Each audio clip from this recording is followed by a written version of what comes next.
Today, Wizards of the Coast has just released a new update to Unearthed Arcana.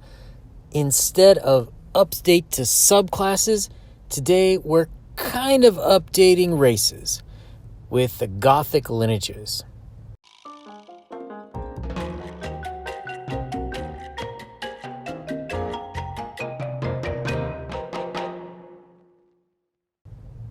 In Tasha's Cauldron of Everything, Wizards did a pretty lame attempt to update what was considered criticism of the different races in D&D. Those different races, sometimes you would have a negative stat, such as negative intelligence to orcs, or sometimes there would be different racial characteristics.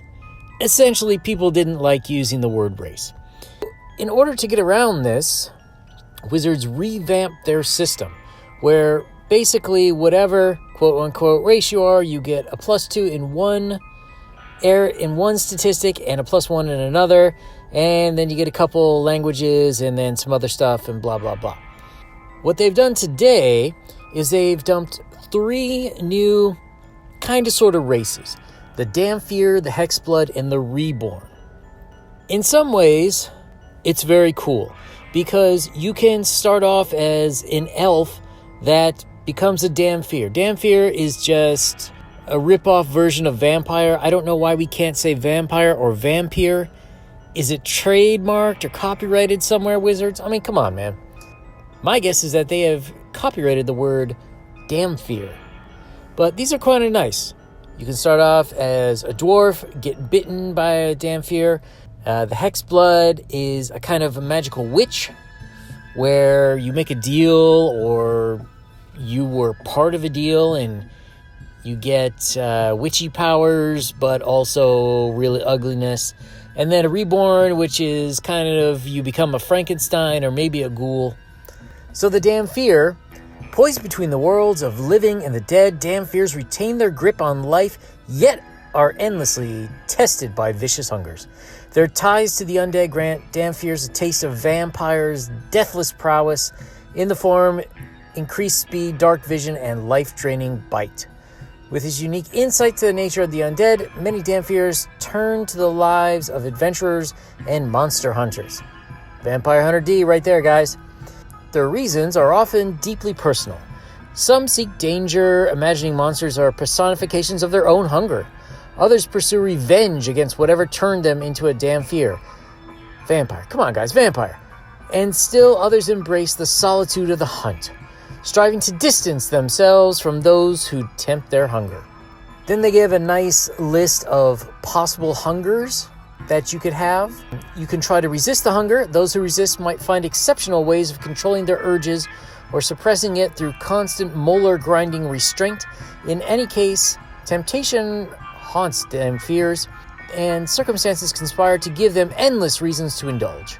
While many Dampir thirst for blood, your character might otherwise gain sustenance from the living.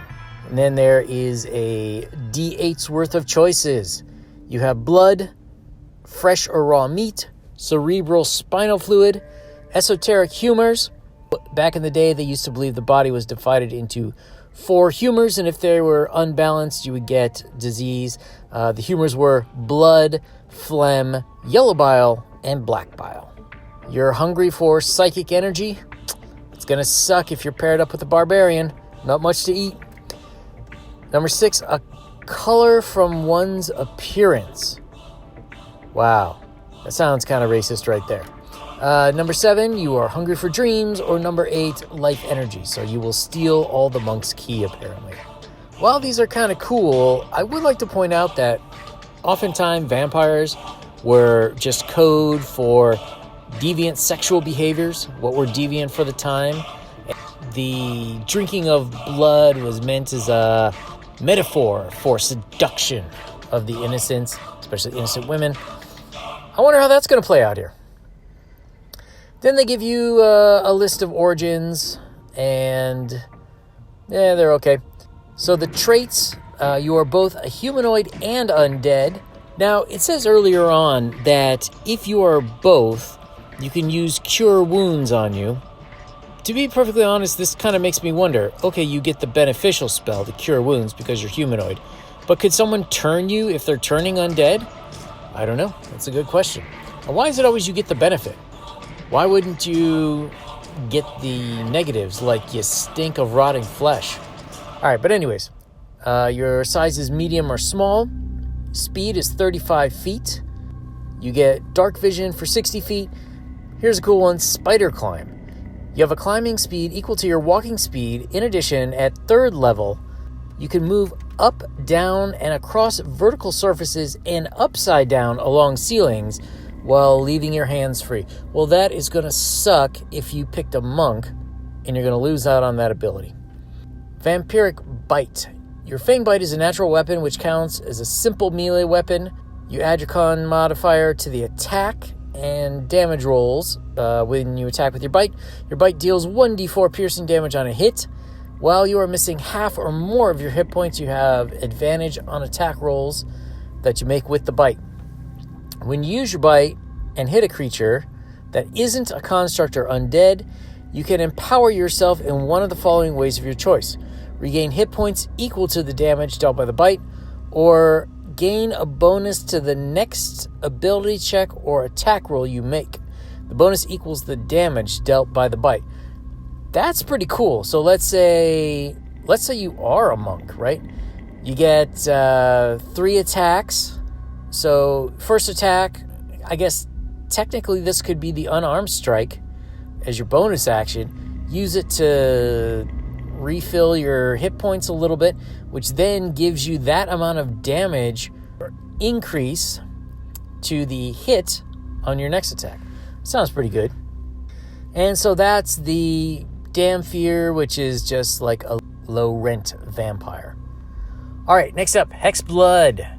Where wishing fails, ancient magic can offer a heart's desire, at least for the time. Hexbloods are individuals infused with eldritch magic, fey energy, or mysterious witchcraft. Some who enter into bargains with hags gain their deepest wishes, but eventually find themselves transformed. These changes evidence a hag's influence. Ears that split in forked points, skin in wild shades, lengthy hair that regrows if cut, and an irremovable living crown. Not quite sure crown of what. Along with these marks, Hexbloods manifest hag-like traits such as long life, dark vision, and a variety of magical methods to beguile the senses and avoid the same. While many Hexbloods gain their lineage after making a deal with a hag, others reveal their nature as they age, particularly if a hag influenced them early in life or even before their birth. Many Hexbloods turn to lives of adventure, seeking to discover mysteries of their magic, to forge a connection with their fey natures, or to avoid a hag that obsesses over them. Also, you can be the heir of a hag. So then they give you a list of origins, which again is like, okay, it's nice. So the Hex Bug Traits, you are both fey and humanoid. Speed is 30 feet. Again, dark vision for 60 feet. Fey Resilience, you get an advantage on saving throws against Charmed. Hex Magic, you can cast the Disguise Self and Hex spells with this trait. Intelligence, Wisdom, or Charisma is your spellcasting ability for these spells. And you choose which one when you gain the lineage. So obviously, you're going to choose based on whatever your class is. Once you cast it, you can't cast it again until a long rest. But you can also cast it using spell slots. Magic Token. As an action, you can harmlessly pull out one of your nails, a tooth, or a lock of your hair. This token is imbued with magic until you finish a long rest. While the token is imbued, you can use an action to send a telepathic message to the creature holding or carrying the token, as long as you are on the same plane of existence and within 10 miles of it. Well, if you're not on the same plane, you're obviously more than 10 miles. And it's also up to 25 words, so just a message. In addition, while you are 10 miles of the token, you can use an action to enter a trance for 1 minute, during which you can see and hear from the token as if you were located where it is. Scrying. While you're using your senses at the token's location, you are blinded, deafened, and dumb. That's pretty much it for the Hexborn, or the Hexblood rather. I think that's kind of a cool sort of update, almost to a warlock class. You're selling your soul, or you might be the result of one of these bargains. Maybe, I don't know, your dad wanted a really good turkey club, and he said in exchange he'll give the soul of his firstborn or something, and you end up a Hexblood. Could happen. Last one is the Reborn. Death isn't always the end.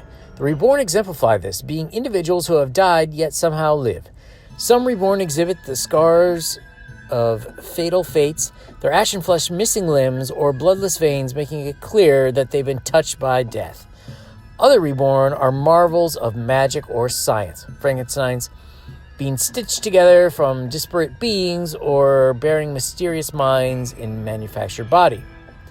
Whatever their origins, Reborn know a new life and seek experience and answers all their own.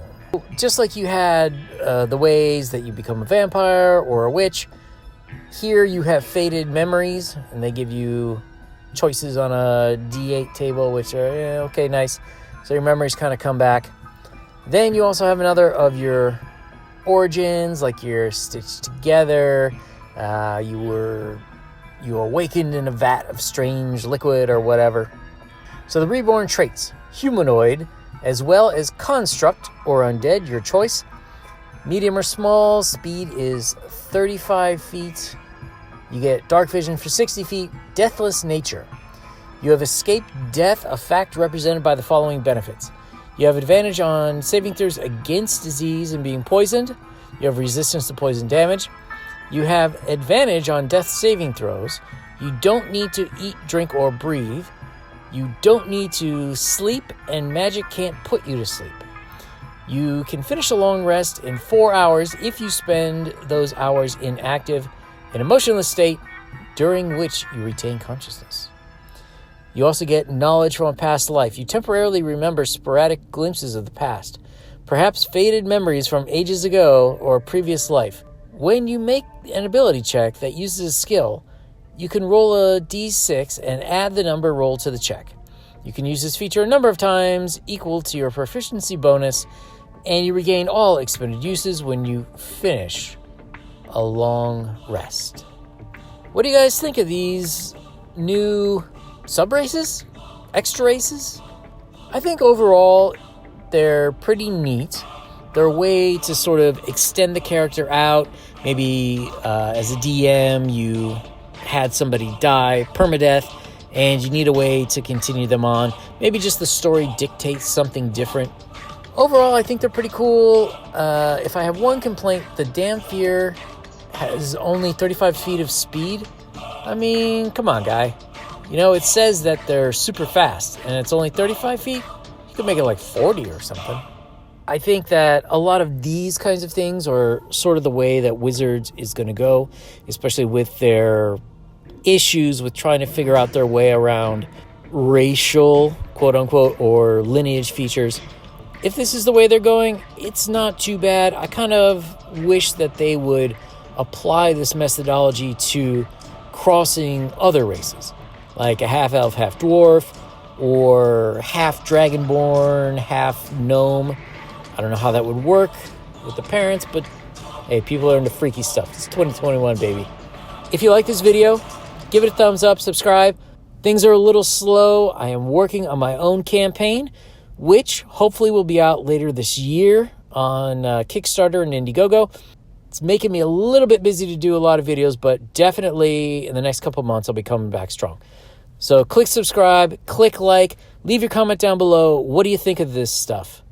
Do you like these new sub races?